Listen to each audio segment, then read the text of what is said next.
ការសង្គ្រោះនគរគឺស្ថិតនៅលើចិត្តស្មោះត្រង់ទៅវិញទៅមកមិនមែនស្ថិតនៅលើគ្នាច្រើនទេបើជាកូនចៅរាជវង្សចូលមកអង្គុយទៅសូមអរគុណ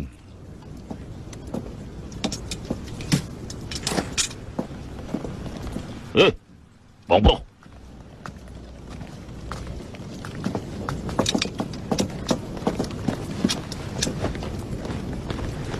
លោកម្ចាស់យាន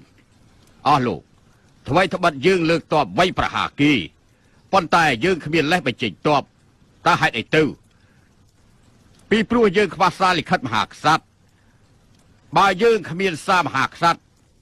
យើងនឹងខ្លាយទៅជាតបក្បត់យើងនឹងខ្លាយទៅជាប្រហើនដូចជាតុងជ័រយ៉ាងចឹងប៉ុន្តែមហាក្សត្រត្រូវតុងជ័រគ្រប់គ្រងជាប់ទ្រង់មិនអាចដល់សារលិខិតដល់ពួកយើងទេមុនពេលខ្ញុំចេញពីលក់យ៉ាងព្រះអង្គបានផ្ដល់សារសម្ងាត់មួយដល់ខ្ញុំ